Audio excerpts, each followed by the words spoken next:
देखिए बहुत important question है, बोर्ड में आ ही सकता है।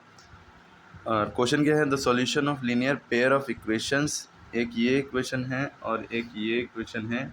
इनके सॉल्यूशन क्या होंगे? यूनिक सॉल्यूशन होंगे, इन्फिनिटली मैनी सॉल्यूशन होंगे, नो सॉल्यूशन होगा, एग्जैक्टली टू सॉल्यूशन होंगे।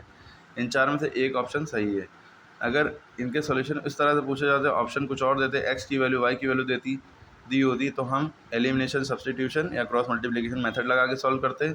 लेकिन यहाँ पे ऑप्शन क्या दिए हैं? Unique solution, infinitely many solution, no solution. इनमें से बताना है, तब इसका तरीका सॉल्व करने का दूसरा हो जाएगा। क्या हो जाएगा? आपको एक बात पता है कि पहली इक्वेशन से में एक्स के पहले जो लगा होता है वो क्या होता है? एक्स के पहले जो लगा होता है वो a1 होता है, ठीक है। तो ये a1 की वैल्यू कुछ नहीं लगी तो 1 हो गई, है ना। अब y के पहले जो लगा होता है पहली इक्वेशन में क्या होता है? b1 होता है, और बाकी जो नंबर बचा ये c1 होगा, ठीक है। ये बात सबको पता है? नहीं पता है तो पता कर लिए।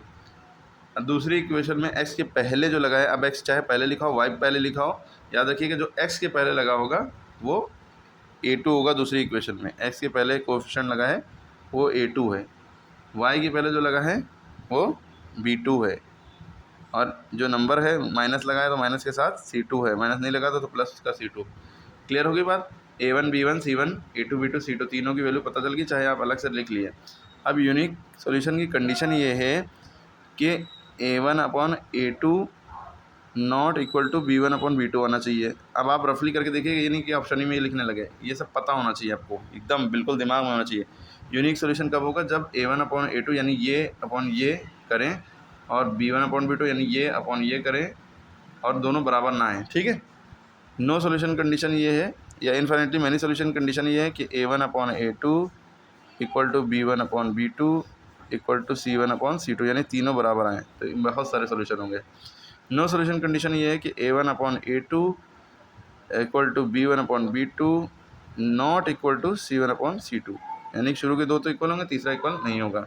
अब आपने वैल्यू रखना शुरू करी, यहाँ x के पहले कुछ नहीं था तो 1 छिपा होता है, तो a1 की वैल्यू 1 हो गई, तो 1 a1 अपॉन a2 यानी 4, फिर b1 अपॉन b2 यानी 2 अपॉन b2 की वैल्यू 8 रख के देखिए, 2 1 द 2 2 4 द 8, देखिए 1/4 बराबर 1/4, यानी कि a1 upon a2 b1 upon b2 के बराबर आ रहा है, ठीक है।